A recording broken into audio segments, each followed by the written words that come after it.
Bacaan dari kitab pertama Raja-Raja. Pada suatu ketika, Ratu Negeri Syeba mendengar kabar tentang Salomo, berhubung dengan nama Tuhan. Maka datanglah ia hendak menguji Salomo dengan teka-teki. Ia datang ke Yerusalem dengan pasukan pengiring yang sangat besar, dengan unta-unta yang membawa rempah-rempah, sangat banyak emas dan batu permata yang mahal-mahal. Setelah ia sampai kepada Salomo, dikatakannya segala apa yang ada dalam hatinya kepada Salomo.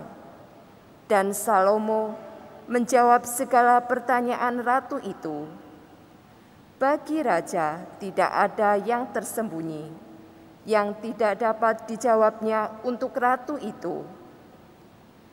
Ketika Ratu Negeri Syeba melihat segala hikmat Salomo dan rumah yang telah didirikannya, makanan di mejanya, dan cara duduk pegawai-pegawainya, cara pelayan-pelayan melayani dan berpakaian, minumannya, dan kurban bakaran yang biasa dipersembahkannya di rumah Tuhan, maka tercenganglah ratu itu. Dan ia berkata kepada raja, "Benar juga kabar yang kudengar di negeriku tentang engkau dan tentang hikmatmu. Tetapi aku tidak percaya akan perkataan-perkataan itu, sampai aku datang dan melihatnya dengan mataku sendiri. Sungguh, setengahnya pun belum diberitahukan kepadaku. Dalam hal hikmat dan kemakmuran, engkau melebihi kabar yang kudengar. Berbahagialah para istrimu, berbahagialah para pegawaimu, yang selalu melayani engkau dan menyaksikan hikmatmu. Terpujilah Tuhan Allahmu yang telah berkenan kepadaku sedemikian, hingga ia mendudukkan engkau di atas tahta kerajaan Israel. Karena Tuhan mengasihi orang Israel untuk selama-lamanya, maka ia telah mengangkat engkau menjadi raja untuk melakukan keadilan dan kebenaran." Demikianlah sabda Tuhan. Syukur kepada Allah. Mulut orang benar menuturkan hikmat. Mulut orang benar menuturkan hikmat.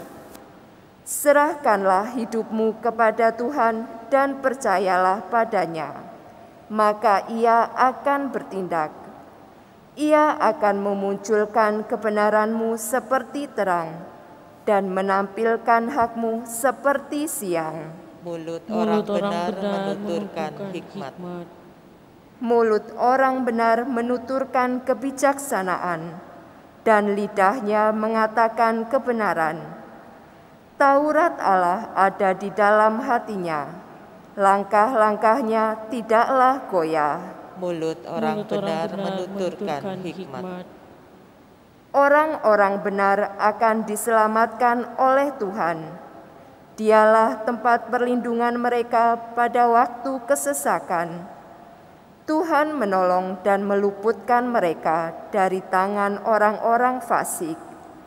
Tuhan menyelamatkan mereka sebab mereka berlindung padanya. Mulut orang benar menuturkan hikmat.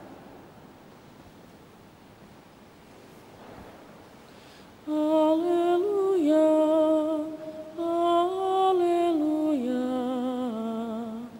haleluya. Haleluya, haleluya, haleluya. Sabdamu ya Tuhan adalah kebenaran. Kuduskanlah kami dalam kebenaran. Haleluya, haleluya,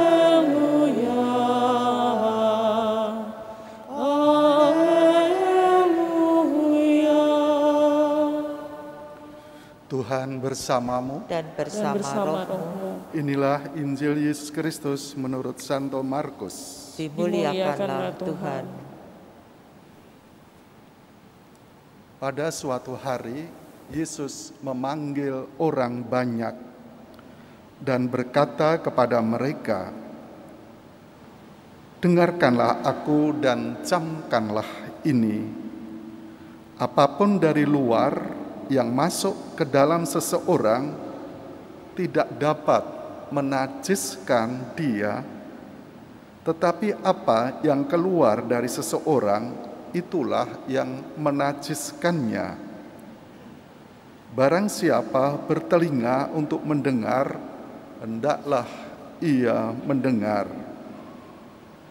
Sesudah itu, Yesus masuk ke dalam sebuah rumah untuk menyingkir dari orang banyak. Maka murid-murid bertanya kepada Yesus tentang arti perumpamaan itu. Yesus menjawab, "Apakah kamu juga tidak dapat memahaminya? Camkanlah, segala sesuatu yang dari luar masuk ke dalam seseorang tidak dapat menajiskan dia, karena tidak masuk ke dalam hati, tetapi ke dalam perutnya lalu dibuang di jamban." Dengan demikian, Yesus menyatakan semua makanan halal.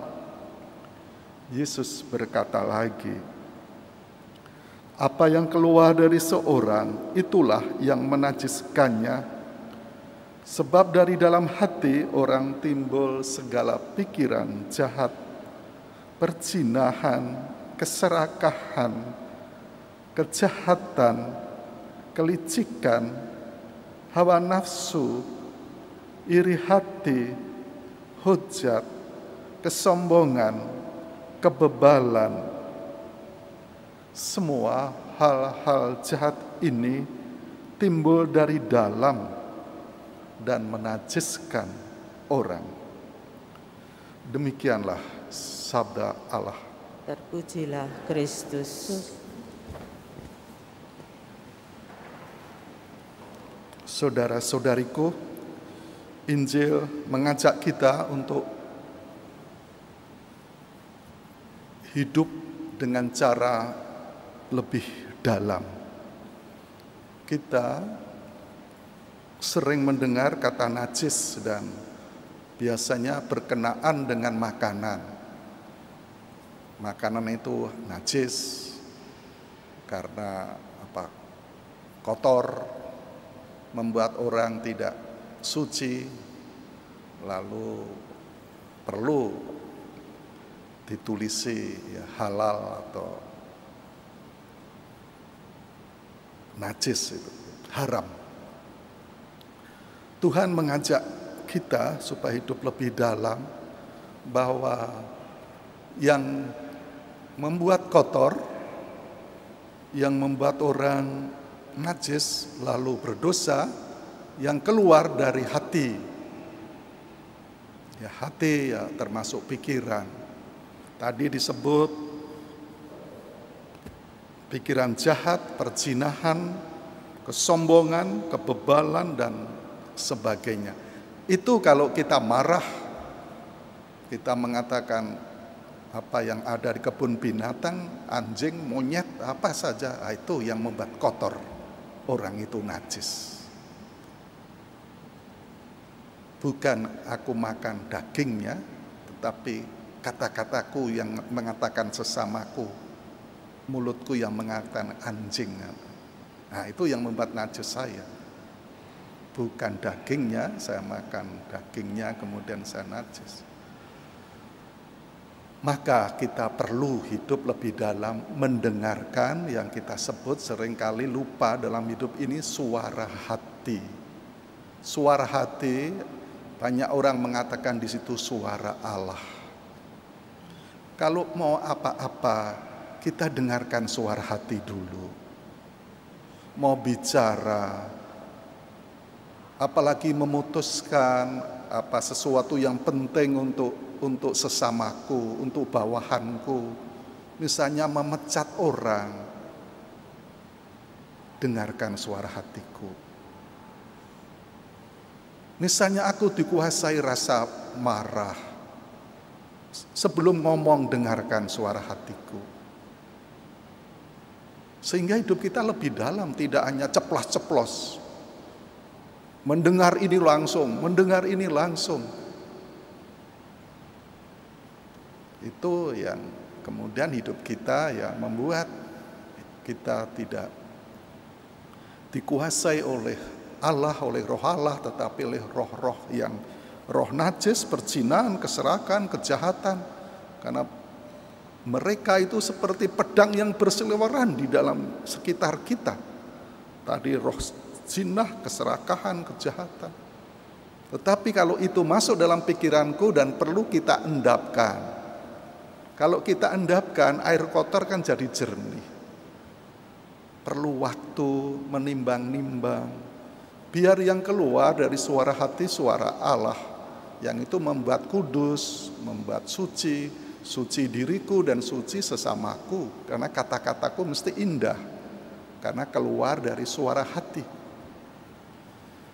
Nah, kita zaman ini sudah tidak memperhatikan suara hati. Seperti kita setiap hari, seperti saya, membuat alarm jam 5 pagi atau jam 4 pagi. Bunyi tiap hari dari handphone, tapi ku matikan atau tidak ku dengarkan. Saya tetap tidur saja, meskipun bunyi terus kerangkring. Atau ku tutupi bantal. Sabda Tuhan hari ini mengingatkan kita, mari mendengarkan suara hati. Hidup kita jangan gerusah-gerusuh. Begitu banyak pikiran yang berseliweran, biar mengendap. Kalau kemudian itu kukatakan yang membuat najis. Tetapi kalau dari hati, mesti mengkuduskan, membuat suci. Aku juga membuat suci sesamaku. Untuk itu didiklah suara hati kita. Suara hati tidak salah. Kalau aku menuruti suara hatiku, aku tidak berdosa. Tetapi perlu dididik, karena suara hati bisa salah. Dengan apa ya kita setiap hari ikut Ekaristi, mendengarkan sabda Tuhan, kemudian memberi waktu untuk merenung-renung.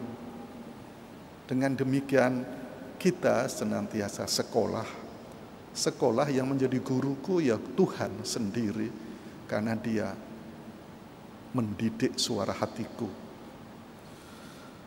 Semoga Roh Kudus mencurahkan roh yang kudus, yang suci terus-menerus di dalam hatiku, sehingga apa yang kita katakan keluar dari hatiku yang paling dalam, bukan dari pikiranku, bukan dari emosiku, sehingga kita bisa menyuarakan suara-suara Tuhan yang kudus, yang suci untuk kita dan untuk sesama kita. Amin.